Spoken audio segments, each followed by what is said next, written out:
Deuxième Guerre mondiale éclate en septembre 1939 et va séparer la famille. Comme l'ensemble des Français, les Bardot sont jetés sur les routes de l'exode.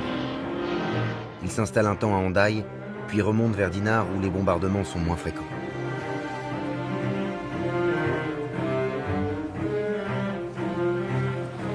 En 1940. J'ai 6 ans. Vous avez 6 ans. Oui. C'est bien le plaisir de le savoir, vous êtes une toute petite gamine finalement. Oui. Est-ce que vous avez gardé des souvenirs de 1940? Très vague, vous savez, parce que j'étais toute petite. Oui. Mais enfin, je me souviens de l'exode, vaguement. Vous avez fait l'exode avec maman? Maman, parce que mon père était à la guerre. Papa était aux armées comme tout le monde. Comme tout le monde. Et maman nous avait emmenés, ma sœur et moi, dans une vieille voiture. Je me souviens, on avait traversé toute la France. C'était Mijanou, la petite sœur, hein? Bien sûr. Et est-ce que vous aviez un diminutif à l'époque? Non, je me suis toujours appelée Brigitte. Toujours appelée Brigitte. Oui. Papa nous avait abandonnés pour rejoindre volontairement le 155e régiment d'infanterie alpine. C'est maman seule qui conduisait, qui décidait, qui consolait. Quelques mois plus tard, Louis Bardot est rappelé dans la capitale pour relancer ses usines qui fabriquent des bouteilles d'oxygène. Très à droite par tradition familiale, cet originaire de Lorraine est nationaliste. Il ne se compromettra pas avec l'occupant allemand. Anne-Marie et ses 2 filles le rejoignent dans un Paris occupé par les nazis. Brigitte Bardot, elle a flingué tout le PAF. Tout le PAF, donc vous allez me dire je vais vous dire ce qu'elle a dit. Laurent Ruquier, je trouve que ses invités n'ont plus d'intérêt et que la blonde qui a une tête de mort et l'autre fou furieux, donc Vanessa Burgraff et Yann Wax sont des procureurs. Elle a dit également je ne suis pas fière de ce qu'est la France aujourd'hui. Je suis contre le vivre ensemble, mais je ne suis pas facho, pas plus que Marine Le Pen. Elle est contre le vivre ensemble. Donc elle s'inquiète pas, on n'a pas envie tellement de vivre avec elle. Et Cyril Hanouna au secours. Voilà, c'est une vulgarité d'une bassesse, c'est la lie de la télé celui-là, donc elle parle de moi. Je ne regarde pas non plus Nagui, parce que c'est minable. Voilà, merci le pauvre Nagui, il n'a rien fait, il s'est pris une tanasse aussi. Ardisson devient d'une vulgarité épouvantable. Elle a dit. Voilà, donc Brigitte Bardot, à mon avis, elle a pas... Elle s'est fait mordre par un animal pour Oui, rien. à mon avis, c'était pas bébé Fox, hein. Alors, elle s'est fait mordre par quelqu'un. Elle est vénère. Alors, tristesse, vous dites Valérie Benayoun. Oui, parce que c'est une femme qui a incarné la rébellion, la jeunesse. La rébellion. Oui, c'était un vent de jeunesse. Elle, justement, à l'époque, on disait tout ça d'elle. On disait qu'elle était... Vous regardez la télévision, souvent? Elle est désespérante aussi. Racontez-nous ça. Bah, Qu'est-ce que vous trouvez je désespérant à la télé? Je trouve que vraiment c'est d'une médiocrité redoutable. Redoutable.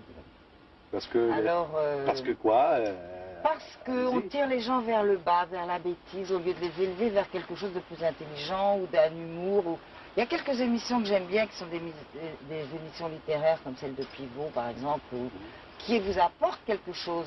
Bon, les émissions de variété pourraient être très bien si elles n'étaient pas toutes semblables les unes aux autres, copiées sur le même modèle. Il n'y a pas beaucoup de variétés qui différencient de notre spectacle de variété. Bon, on prend les mêmes et on recommence. Signe du film La Vérité d'Henri-Georges Clouzot. Si l'acteur n'obtient pas le rôle, il se souvient encore de ce baiser avec un brin de nostalgie. Dans une lettre publiée par le magazine de la Fondation Bardot, Bébel se confie. Enfoui dans ma mémoire, je conserve cet instant magique, toujours présent, où je t'ai tenu dans mes bras pour un fougueux baiser lors des essais. N'ayant pas l'oreille musicale, je n'ai pas pu obtenir le rôle du chef d'orchestre et devenir ainsi pour la première fois ton partenaire. Quel dommage, quel regret. Notre couple aurait fait un malheur en haut de l'affiche. Dans sa lettre, l'acteur rend aussi un vibrant hommage à son combat pour la défense des animaux. À l'occasion de ton anniversaire, je te soutiens pour ton souhait officiel concernant les chevaux qui deviendraient animaux de compagnie et non plus de rente, ainsi que cette mesure enfin appliquée pour l'étourdissement avant la saignée des abattoirs. On te doit bien ça après 30 ans de lutte que tu as dû affronter. Outre Bébel, d'autres célébrités ont tenu à lui souhaiter un joyeux anniversaire. Jean Rochefort ou encore Michel Drucker, des messages remplis d'admiration. C'est une immense personne, Jean-Paul Belmondo. Merci, merci en tout cas. Merci. Alors, on embrasse Jeff aussi qui nous regarde, le pote de Jean-Paul, oui. Oui, moi je suis triste qu'elle dise ça, mais Ailleurs. elle est constamment, elle a une très forte personnalité. Elle est dans son monde. C'est pas vrai que les gens ne l'appellent pas, notamment les États-Unis l'appellent. Elle reste très cotée. Et c'est dommage parce que si qui l'appelle des États-Unis? il y a beaucoup de. Elle est pour des expositions, pour des. Non, à mon avis, il y en a qu'un. On l'appelle pour lui vendre des parapluies. Mais ça compte pas. À mon avis, il y en a qu'un qui l'appelle des États-Unis, c'est Donald Trump parce qu'il a un renard sur la tête.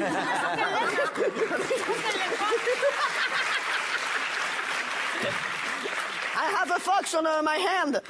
On my head. C'est dommage parce que quand on a accès à elle, elle peut avoir des vrais accès, contrairement à ce que vous dites de générosité. non, mais attends, ça veut dire. Sa vieillesse est un naufrage qu'elle coule en silence. Un film sur vous en préparation à Hollywood. Est-ce que vous en avez entendu parler?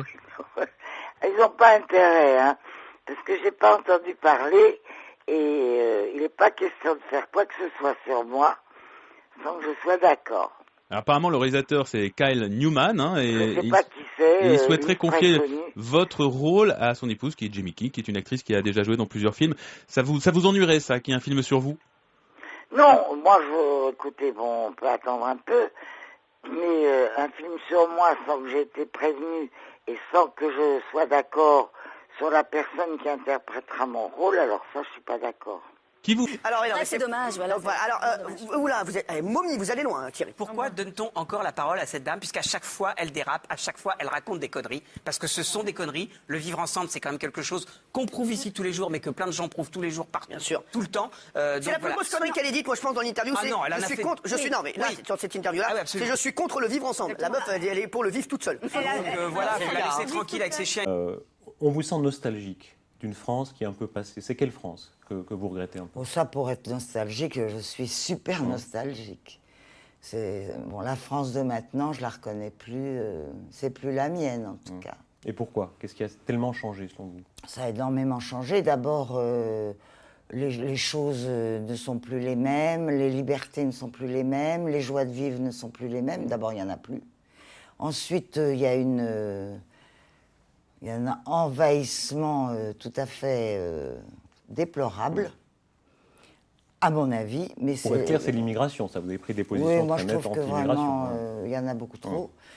Et ça continue, et ça ne cessera pas. En plus, ça perturbe énormément de choses. Vous avez vu les derniers événements des banlieues. Enfin, tout ça n'est pas très, très joyeux. Alors ça, c'est votre côté néo-réac, mais on a vu récemment Hélène Carrère d'Ancos ou bien Alain Finkielkraut qui ont tenu des propos. Vous vous sentez moins seul dans ce monde? Mais seul ou pas seul, moi je dis toujours ce que j'ai à dire. Je n'ai pas besoin d'être secondée par qui que ce soit. Réac, c'est une étiquette que vous acceptez? Je ne suis pas réac. Je trouve que les choses belles ne doivent pas être détruites. Or, la France était un pays très beau, une culture extraordinaire, un langage parfait. Et tout ça est en train de partir en couille. Vous voyez, j'emploie maintenant les mots actuels. C'est pas le premier. Hein. C'est pas le premier. Ce qui s'est passé dans les banlieues, ça vous a frappé de ce point de vue-là? Moi, ça me fait très peur. Pourquoi? Ça révèle quoi? Ça me fait très peur parce que y a une intégration qui est une désintégration. Ça ne se fera jamais. Les choses sont beaucoup trop éloignées les unes des autres.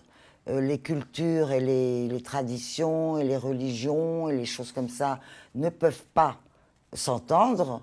Et on essaye de nous faire un viol, un harcèlement pour que ça se passe au mieux. Ça se passe de plus en plus mal. Faut pas... C'est dommage, c'est vrai que c'était une immense star. Elle a fait des films absolument sublimes, elle a fait même des chefs-d'œuvre. Mais là, dès qu'elle ouvre sa bouche, c'est pour dire des choses qui sont généralement terribles. Elle est homophobe, elle est raciste. Moi, j'ai beaucoup de mal d'entendre des propos comme ça en 2017. Et je trouve ça regrettable qu'on lui demande encore son avis, parce que honnêtement, son avis, on s'en fout. Brigitte Bardot, il est assez rare de vous rencontrer. Et pour une fois, c'est vous qui nous avez téléphoné, c'est vous qui nous avez dit « Je veux venir vous voir pour faire quelque chose, pour dire quelque chose ». Quoi exactement? Ouais, c'est exact. Je viens vous parler de ce qui arrive en ce moment à Joséphine Baker.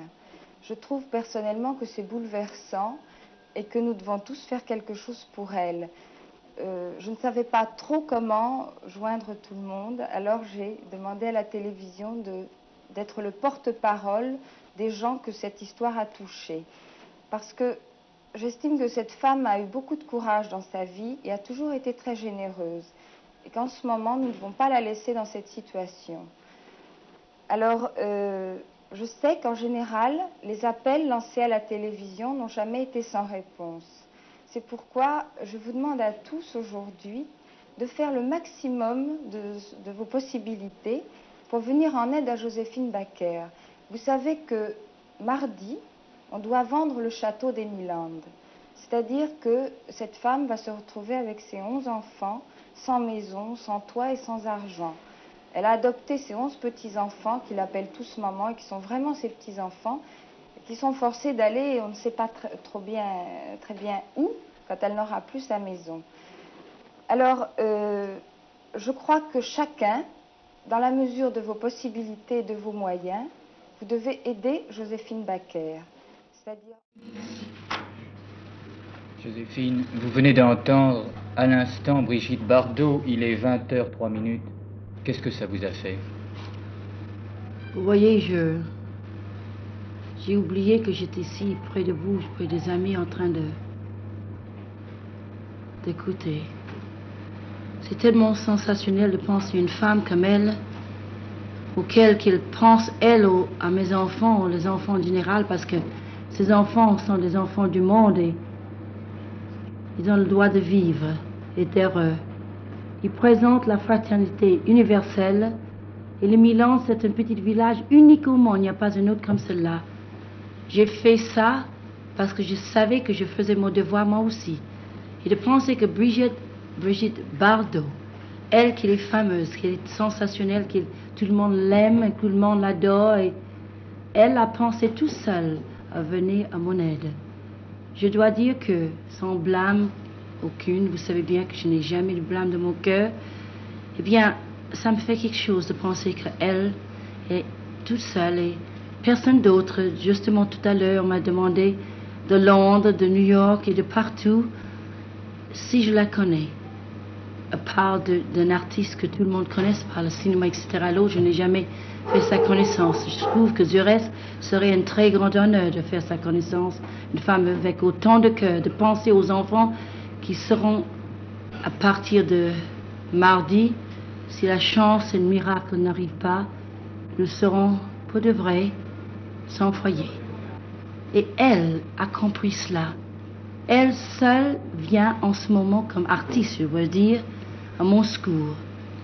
Je vais, si vous me permettez, Brigitte Bardot, vous dire humblement, du fond de mon cœur de maman, combien je suis reconnaissante. Et je vous embrasse si fort